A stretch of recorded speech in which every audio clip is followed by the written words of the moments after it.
Hola. Bueno, con este día tan guapo, la gente pretenderá estar por ahí mucho mejor que aquí. Y parece que no hay muchos divorcios por ahí, porque o que no quieren oír muy bien lo que puede pasar cuando nos divorciamos también de nuestros hijos. Porque sí, la verdad es que es un tema que está absolutamente en el momento, absolutamente de moda, por desgracia, y que quienes lo pagan especialmente son los niños, ¿no? Bueno, vamos a ver, vamos a empezar. Como ven, nos divorciamos también de nuestros hijos. Lo ideal es que no nos divorciáramos de nuestros hijos, pero por desgracia, pues a veces pasa. Vamos a ver las cifras de los divorcios en España en el 2024. ¿Cuánto han aumentado? Las demandas de divorcio aumentaron un 5% en este último año, ¿vale? Parecía que iban bajando y estaban todos encantados.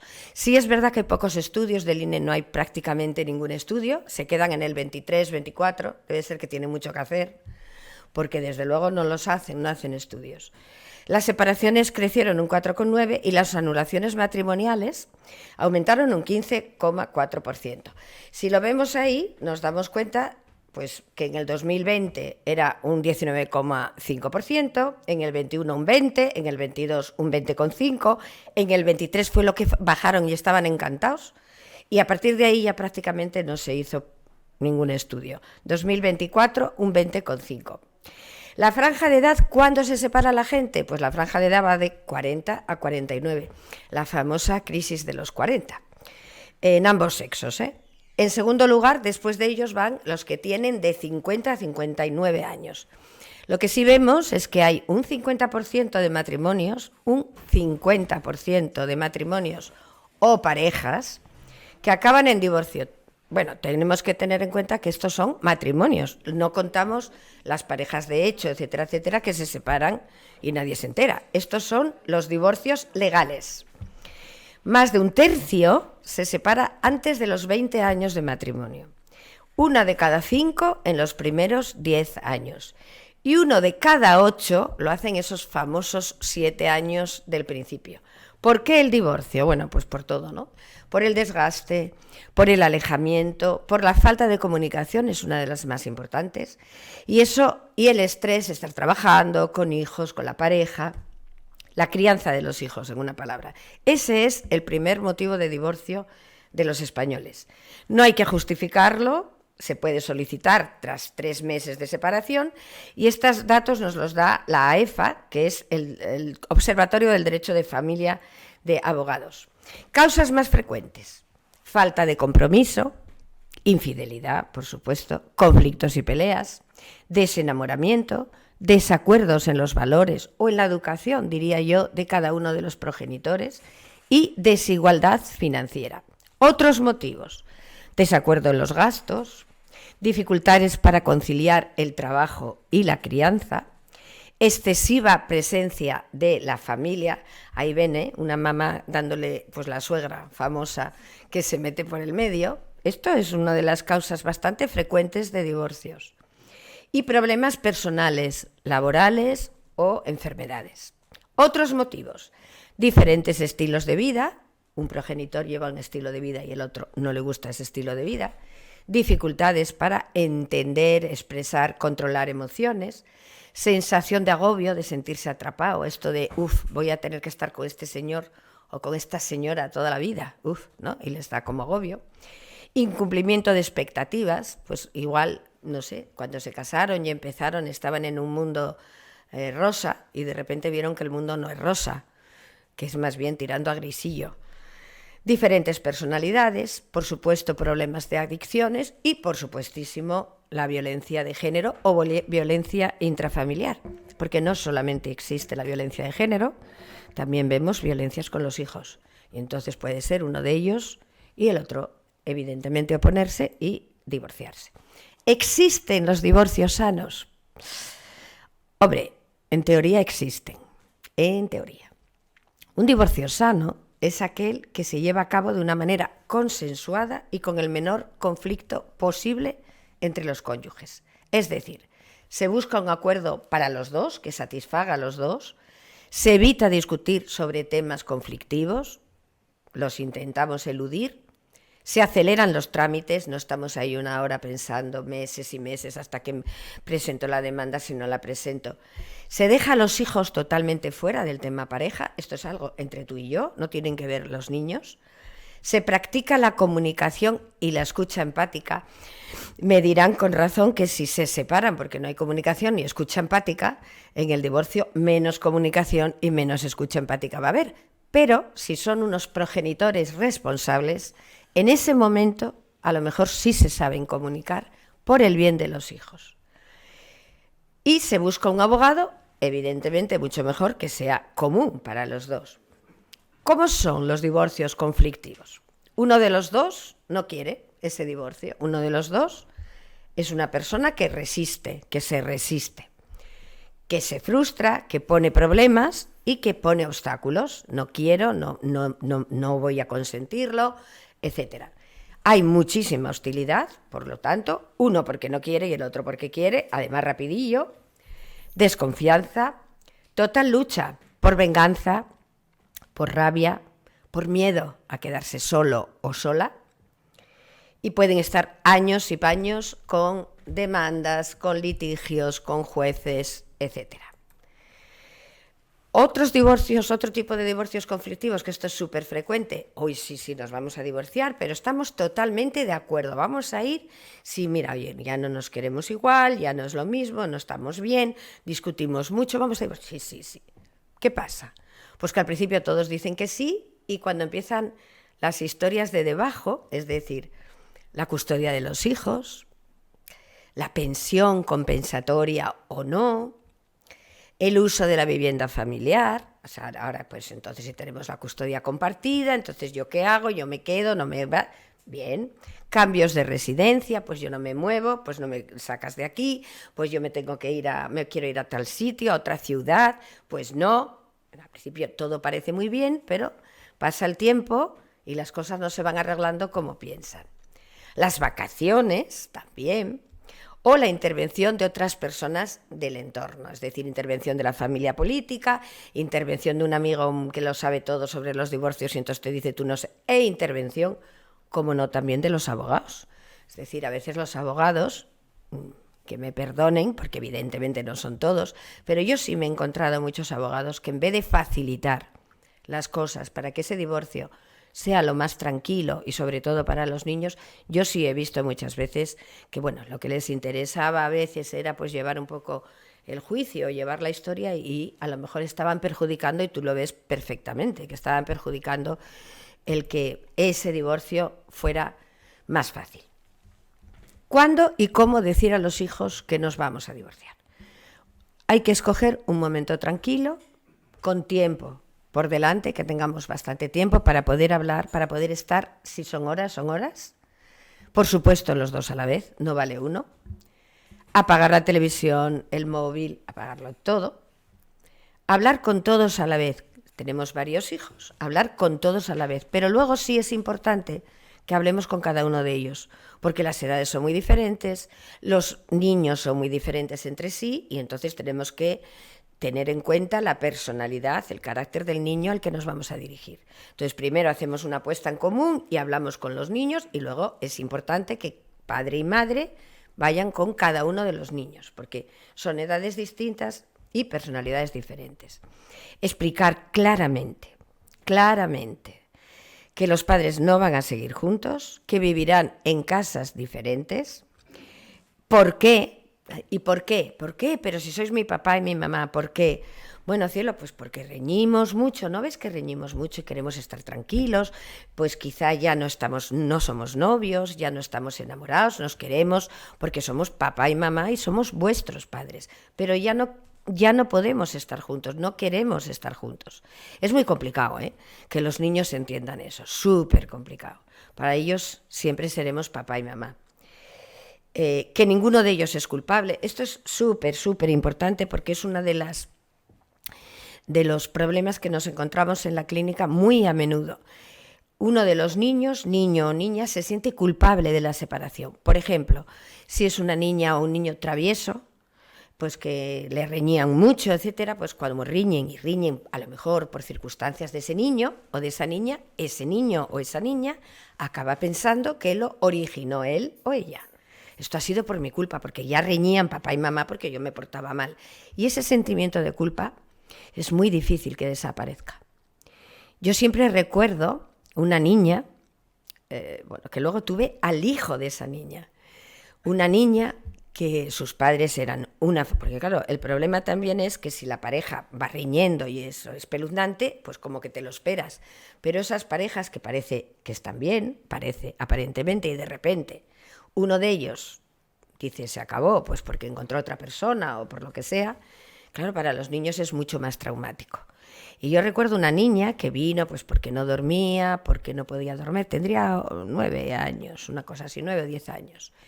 Y un día llorando me dice, es que mis papás se separaron por mi culpa. ¿Y por qué? Pero bueno, ¿por qué dices eso, mi amor? ¿Qué va? Tal. Dice, sí, porque yo, como no podía dormir, era una niña que tenía problemas de ansiedad y entonces la madre iba a dormir con ella a veces. Por culpa mía, mi mamá durmió conmigo y no con papá. Entonces tuvimos que explicarle el nivel de ansiedad, etcétera, etcétera, para que no tuviera ese sentimiento de culpa que la cría tenía, convencida de que ella había sido la culpable por haber dormido con mamá. Claro, pues evidentemente no se lo explicaron bien, porque si no tienen que decirle no. Y la mamá también, aunque la mamá fuera la perjudicada en el sentido de que no quería ella y fue el padre el que tomó la decisión, pues la madre en ese momento tienes que tragarte todo lo que sea y decirle, no, mi amor, si yo también quiero. Es que no estamos bien y entonces cuando no hay amor es mucho mejor esto. Vale, pues entonces, en ese caso, evidentemente no habían hecho eso, porque la niña se había sentido culpable durante mucho tiempo. Vamos para ir para atrás, a ver. Ahí. Decir a los hijos que nos vamos a divorciar, asegurando siempre nuestro amor incondicional, sin condiciones.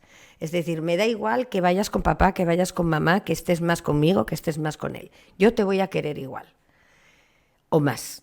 Dar toda la información que pidan, responder a todas sus preguntas, hacer que respondan, estar siempre con el oído atento, porque muchas veces no lo van a decir, pero se va a ver perfectamente.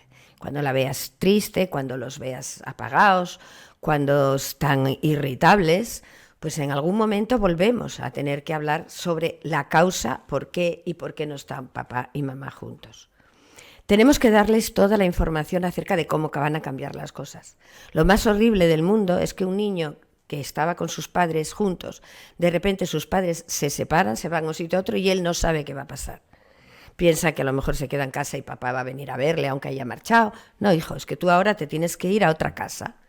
Entonces hay que explicárselo todo, que posiblemente va a haber muchos problemas y muchas dificultades y ponerlos un poco pues en alerta. Hay que priorizar la estabilidad, es decir, no la de los padres.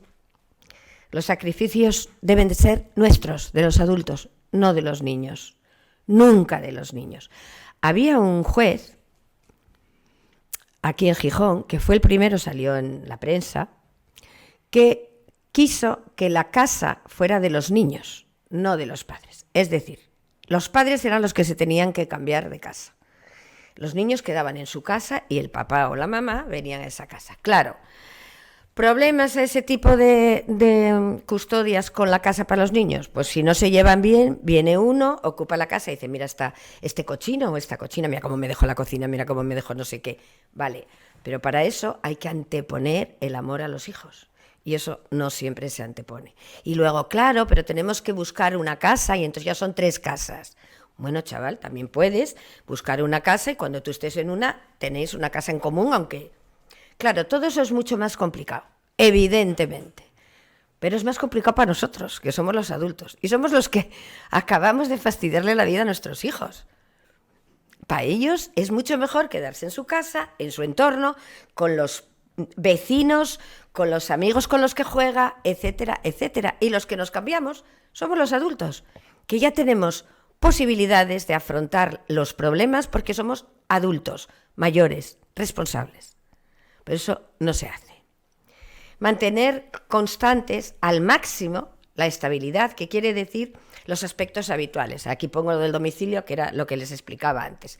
El entorno, las relaciones con los otros padres, con los colegios, los horarios. Es decir, intentar en lo posible que no se modifiquen demasiado los horarios y la cotidianidad de esos niños, las rutinas de esos niños, porque los descoloca total y absolutamente. Y después, claro, una vez que ya está el divorcio, que ya estamos en casas diferentes, facilitar la relación del hijo con el otro progenitor. Aquí entran muchas cosas, vamos a verlo ahora. Tratar con el ex todo lo relacionado con los niños, pero siendo muy generosos, porque solemos, en estos divorcios, que yo creo que hay un tanto por ciento elevadísimo, claro, por supuesto no se han hecho, nunca en la vida harán estudios sobre los divorcios conflictivos, porque no interesa decir que es mejor en muchas ocasiones, en otras no. Intentar luchar, ¿no?, por ese matrimonio, no. Por supuesto que no lo van a decir, y no van a decir que el 90% de los divorcios son conflictivos. Nunca. Entonces no hay estudios de los divorcios conflictivos, pero son conflictivos. Pues porque al final uno de ellos o la una se rabia, la otra no lo acepta, el otro no quiere, hay otra tercera persona, etcétera, etcétera. Entonces dejamos de relacionarnos con el otro progenitor, no hablamos ni le contamos nada, si hacemos una cosa con los niños no lo decimos, etcétera. Y por supuesto, hablar mal del otro es otra de las características súper normales en los padres separados, que no lo puedo entender, pero es así. Todos tenemos problemas con el otro, en todos los sentidos. Pero creo que nuestros problemas, que son nuestros, de adultos, metérselos a los niños y decirle qué ha pasado realmente en la pareja, no es el momento para que los niños lo sepan. No es el momento para decirlo, ni es la ocasión, ni podemos intentar que entiendan las cosas, porque no las van a entender. No van a entender que papá y mamá no se quieren porque papá es de una manera y mamá es de otra, y entonces no me sacaba, hija, y estoy aburrida, o bien es que esta no es una pesada y entonces reñimos muchísimo y yo quiero ser libre y yo cansé de estar... No lo va a entender, porque para él son su papá y su mamá. No hablar delante de ellos de los problemas en cuanto al divorcio, pues ahora no tengo dinero, otro mantra súper típico, que a veces es verdad. Evidentemente, uno de ellos queda desfavorecido. Luego lo vamos a ver. Pero no tengo dinero, tu padre no me da, tu madre desde luego te consiente, o al revés. No utilizar a los hijos como espías. Esta es otra. ¿Y qué hizo? ¿Y dónde está tu padre? ¿Y con quién fue? ¿Y qué hizo tu madre? ¿Y sale mucho? ¿Y tú sabes si sale? Y por supuesto, el tercer grado de la que entran. Por eso los niños suelen callar como muditos. Llegan y no dicen ni una sola palabra. Que a veces hay madres y padres normales que quieren saber un poco. Bueno, pues lo mismo que les dices qué tal en el cole, ¿no? Pues qué tal con papá, qué tal con mamá. Pero ellos es como que ya lo saben. Entonces ponen, no voy a decir nada, no vaya a ser que le siente mal a papá o a mamá. Con lo cual, callo la boca, no digo ni mu, y tú no te enteras de lo que hace el niño con su padre o con su madre. Porque no quiere el niño contarlo. Secuelas en los niños. Bueno, si me decidí y si quise hacer esta charla, es porque lo estoy viendo desde hace muchísimos años. Por supuesto, mucho más los últimos años, porque antes no había tantos, ¿no? Pero todos te dicen, una vez divorciados, no, ¿algún problema con los niños? No, están estupendos, pero estupendos. ¿Lo aceptaron? De maravilla. Y yo pongo los ojos en blanco porque digo, sí. El divorcio es un trauma. Y es un trauma importantísimo para los niños. De hecho, siempre tratarán y siempre soñarán con que vuelvan a estar papá y mamá juntos, incluso cuando son adultos. Es curioso, antes en el podcast que hago con Iván, que lo colgamos también en la página del Jovellanos, le decía, ¿no?, que yo me he encontrado miles de veces adultos que al preguntarles qué te gustaría que pasara en tu vida o que te hubiera gustado, te dicen indefectiblemente que mi padre y mi madre estuvieran juntos. Incluso, yo hay veces que decía, pero bueno, chaval, vamos a ver, pero si tu padre era un un pinga, pero vamos a ver, pero tú no veías que mamá no era feliz. Ya, pero yo quería que mi padre y mi madre estuvieran juntos. Vamos, salvo en casos en los que la violencia sea extrema, etcétera, en cuyo caso, por supuesto, es muchísimo mejor. Y hay veces, fíjense lo que les digo, hay veces que con violencia familiar y con violencia de género, muchas mujeres no se querían separar por otras circunstancias. Y ahí sí que tenía que haber un divorcio, porque ahí muchas mamás me decían, es que yo no me quería separar por los niños. Digo, por los niños te tenías que haber separado, precisamente por los niños. No pueden vivir esas situaciones. Y entonces, claro, cuando hay ese tipo de situaciones, los niños, hombre, lógicamente dirán, no quiero ni saber nada de esta persona porque maltrataba a mi padre o maltrataba a mi madre. Da igual. Factores de riesgo. Por supuesto, ¿cuáles son los factores de riesgo para los niños, para los menores? Todos los divorcios que sean conflictivos, la pérdida de poder económico, esa es una cosa que a mí me llama poderosamente la atención, porque veo que es que hay padres que dejan que sus hijos malvivan con uno de los progenitores mientras con el otro se van de yate casi. No lo puedo entender. O sea, me parece inconcebible. Un niño que ha vivido con su padre y su madre una situación económica normal, de repente se van con uno de los dos, que por las circunstancias que sean, o no tiene trabajo, o le echaron, o yo qué sé, pues claro, no pueden. Entonces, evidentemente, esos niños lo notan. Y ese es un factor de riesgo importante para que esos niños luego tengan problemas. El cambio de casa, de escuela y de amigos. Dense cuenta que el factor de riesgo es que cuando se divorcia una persona, no solamente cambia el niño de padre y de madre, es que cambia de amigos, es que cambia de los amigos de papá y mamá que íbamos todos juntos con los hijos.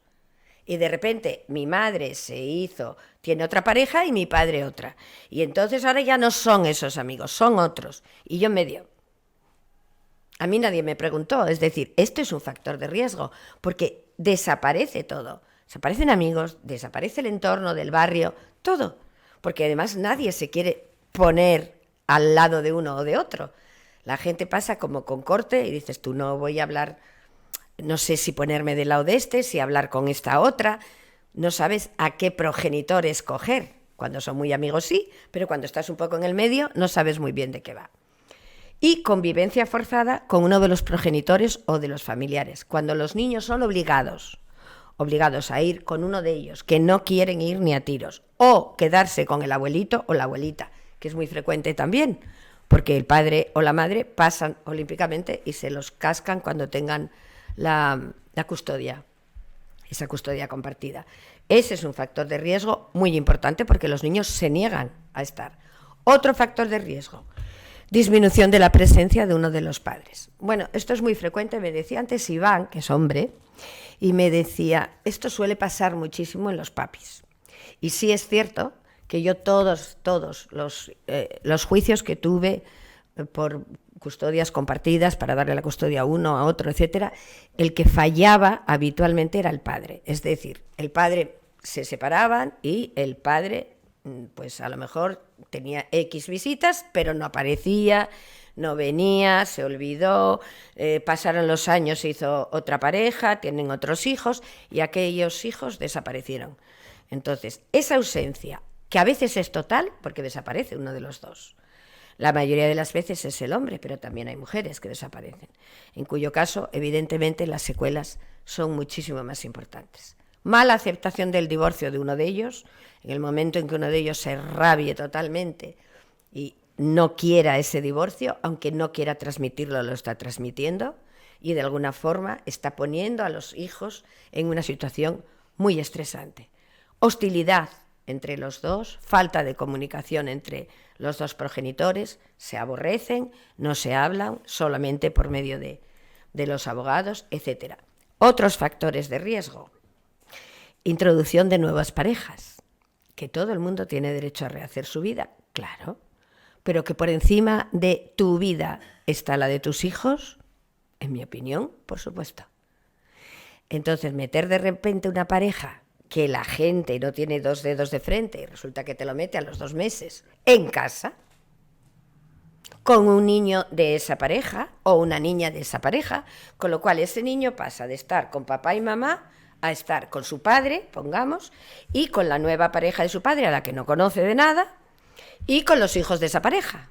Entonces el baño, los armarios, no solamente es que venga otro hijo que ya tienes celos, es que viene un señor o una señora que tú no conoces y que tiene un hijo. Y después ambos nuevas parejas tienen otro en común, o otros dos. Y entonces te encuentras con el hijo de ella, con los hijos de él y con los hijos comunes. Y aquellos niños no saben por dónde van, no entienden, no tienen vida. Esos son los que luego van a tener unas secuelas importantísimas. Impedir el contacto con... Bueno, hay situaciones en las que ya obligan, que eso ya es la monda, a decir, y le llamas papá. No, no es tu papá, no le llames papá, llámalo tío, como decía la Tamara, tío lo que sea, ¿no? Tío Miguel, bueno, tuvo unos cuantos, tío Miguel, tío Mario, tío lo que sea. Bueno, pues no. Hay gente que quiere que los llamen papá o mamá. Criticar, impedir el contacto con el otro, es decir, no, pues tú no vas, porque ahora, aunque tenga que venir tu padre y yo estoy enfadada, no me da la gana, no vas, ya está. Y entonces el niño, pues lógicamente luego verá que le están impidiendo ejercer un derecho. Criticar, insultarle, hacerle sentir culpable por querer ver al otro. Bueno, bien, que pues vas muy contento con papá, pues estás encantado con mamá, claro, luego yo nada, yo soy la que estoy aquí contigo estudiando y el otro venga a hacer regalos. Otra cosa bastante habitual. Comprar al niño. ¿Qué es esto? Pues todo lo que tú quieras. Tú vienes conmigo y como vienes una semana con cada uno, yo paso de todo, te compro todo lo que tú quieras, porque además tengo mayor posibilidad económica, y ya verás cómo vienes conmigo. Y claro, los niños van, ¿cómo no van a ir? Los niños se compran con bastante facilidad, pero lo que hay dentro no se compra.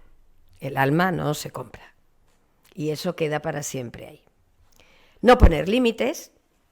Uno no pone límites, consiente, hiperprotege, y el otro intenta pues de alguna manera compensar esa hiperprotección y ese mimo y ese capricho que tiene el niño con el otro progenitor, con lo cual tiene que establecer límites más fuertes y entonces el niño no sabe dónde va.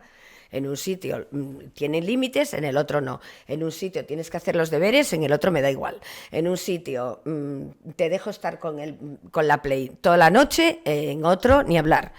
El niño está loco. Utilizar al niño como medio de comunicación. Le digas a tu padre que esto nunca lo vuelva a hacer, que no me traiga los pantalones así. La madre. El padre. Le digas a tu madre que de ninguna manera voy a pagar el uniforme, que ya pagué uno, no pago dos. Bien. Es utilizar al niño como medio de comunicación, además de problemas que hay entre ellos. ¿Cuáles son los problemas de conducta que vemos en esos niños? Ira, agresividad y rebeldía. Es decir, muchas veces te dicen, no, está estupendo, lo que está es, bueno, rabioso, pero bueno, es que siempre... No, oiga, vamos a mirar por qué está rabioso, y rabioso está por eso. Rabietas e hiperactividad. Apatía, dejarse ya de todo, no les importa nada. Descenso del rendimiento escolar, que suele ser por lo que van. Suelen ir a las clínicas y a los psicólogos porque bajan las notas. Entonces van corriendo. Dificultades en la relación. Este niño no sé qué pasa, que últimamente no se relaciona bien con los demás, ni con los mayores, ni nada, está como inhibido, frenado. Dificultades para enfrentar problemas. Es que se está dejando manipular, es que veo que no juega con los otros niños o que le manipulan, es muy sugestionable, es muy influenciable. Agresividad contra uno de los progenitores, habitualmente contra la madre, porque el padre, bueno, normalmente tiene menos interacción. Problemas emocionales, tristeza, ira también, culpa siempre, confusión, pérdida, sentimiento de pérdida, de duelo. He perdido una cosa. ¿Qué has perdido? La unidad familiar. He perdido ir con mi padre y mi madre a una excursión. He perdido ir con mi padre y mi madre a un restaurante. He perdido ver una peli con papá y mamá. He perdido que una vez que me pongo malo y me caigo, venga papá y venga mamá, porque se asustan. Lo he perdido. No lo tengo, solo tengo uno, cada vez. Freno, baja autoestima, por supuesto, ansiedad y angustia, depresión, miedo al abandono, suelen empezar a tener miedos. Por ejemplo, niños que no habían tenido miedo empiezan a tener miedo a la oscuridad, duermen con el progenitor que queda, casi siempre. Estar solo, el hecho de soledad les agobia, y dificultades de adaptación. ¿Cuáles son los problemas físicos? Pues vienen por esto, muchas veces.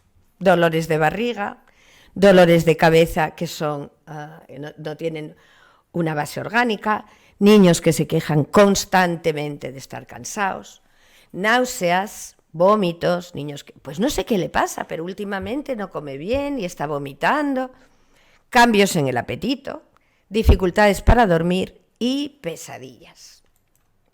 Otros efectos que podemos ver y que a lo mejor no están calificados o clasificados en los manuales de trastorno. El conflicto de lealtad. Este es terrible, lo vemos muchísimo. El conflicto de lealtad es que creen que tienen que ser leales a uno de ellos. Y entonces se sienten mal porque están mejor con uno que con otro. Y entonces se sienten fatal. No son capaces de, como un adulto, decir, bueno, es que me llevo mejor con esta personalidad o con esta otra. O es que mi madre o mi padre son más cariñosos y yo lo soy, o no lo soy y esta me agobia. Es decir, no son capaces de ver eso. Entonces, si están mejor con uno que con otro, se produce lo que nosotros llamamos conflicto de lealtades. Es decir, no saben a quién ser leal. Echar mucho de menos al otro progenitor. Fantasías constantes de que los padres se volverán a encontrar. Cuando se reúnen, muchas veces vienen papis. Hay algunos que piden asesoramiento para divorciarse, cosa que me parece estupenda. Y nosotros, bueno, pues les decimos cómo es mejor para decirlo, etcétera.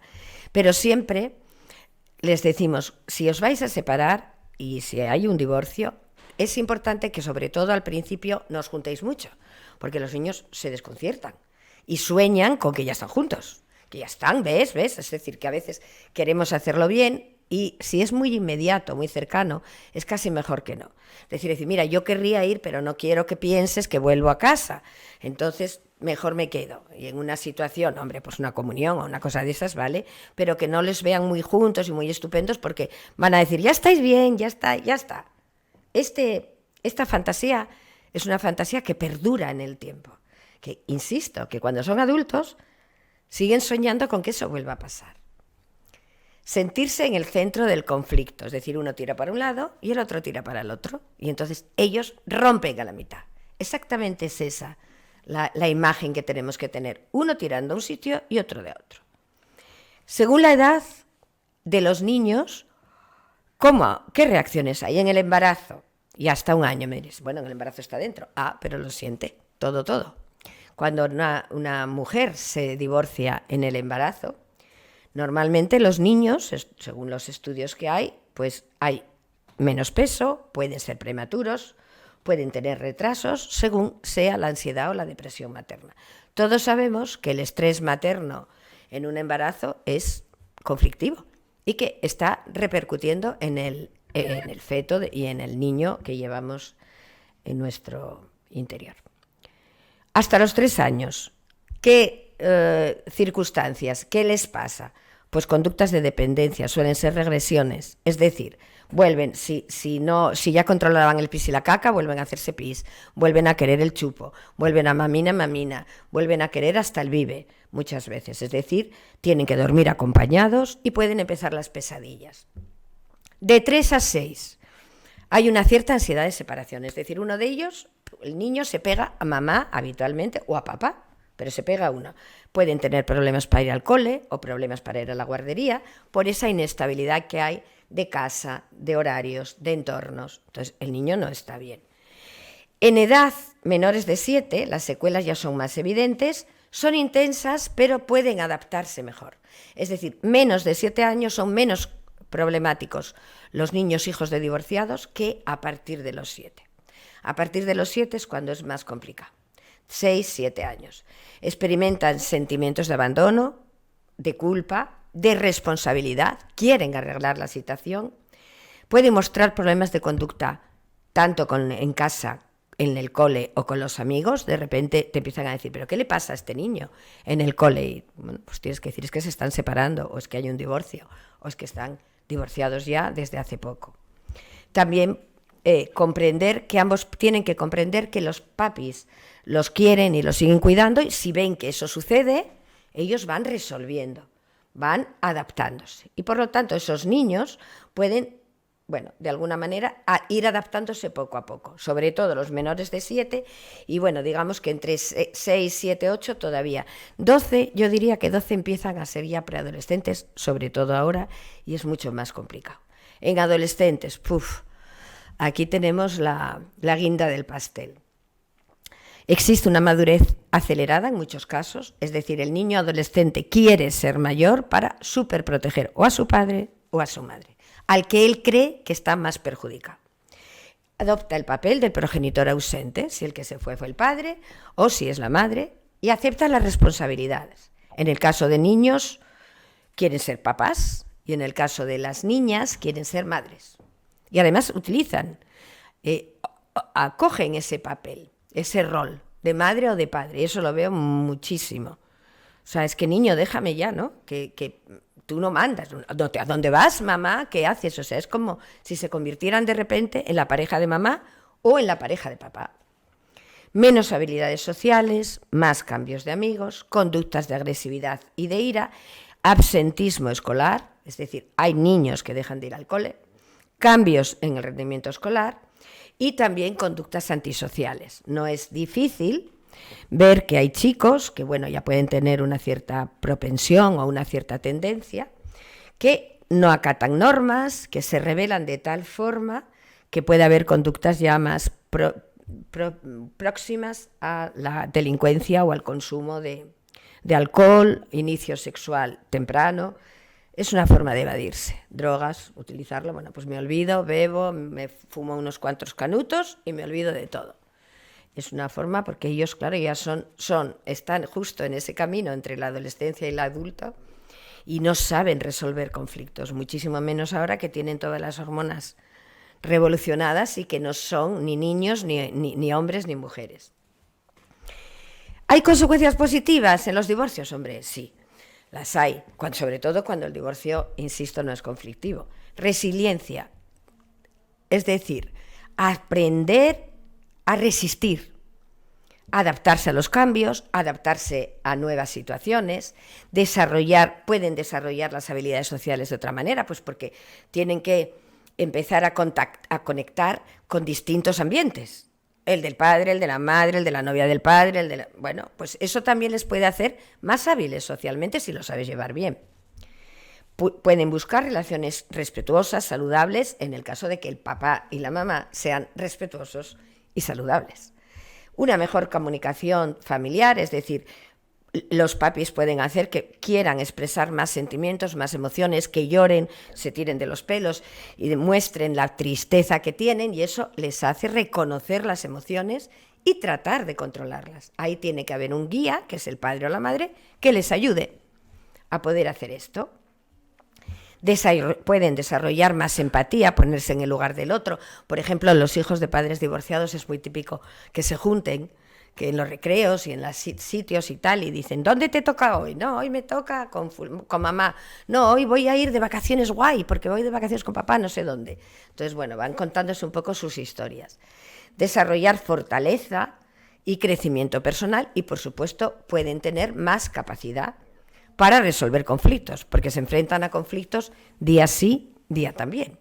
Entonces, si van fomentando la autoestima y esa autoestima está bien, resolverán mejor los conflictos. Hay un ambiente más relajado, es decir, antes había riñas, discusiones, peleas, ahora ya no. Mamá la veo feliz y a papá lo veo feliz, por ejemplo. Puede ser. Hay dos casas en las que vivo y no hay problemas. No visualizo ni violencia física, ni psíquica, ni psicológica entre ellos. Ya no les veo, parece que están como mejor y se tratan bien y se hablan bien y nos llevan a los dos por un camino estable. Los padres están más felices, más relajados, más tranquilos y por lo tanto más contentos. Bueno,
pues queda un poco todo dicho, ¿no? Es la carta de un niño, hijo de padres divorciados, que no ha recibido el amor y el cariño que necesitaba de esos padres. Y como este niño, hay muchos otros. Y entonces, bueno, pues quizá ese sea el problema.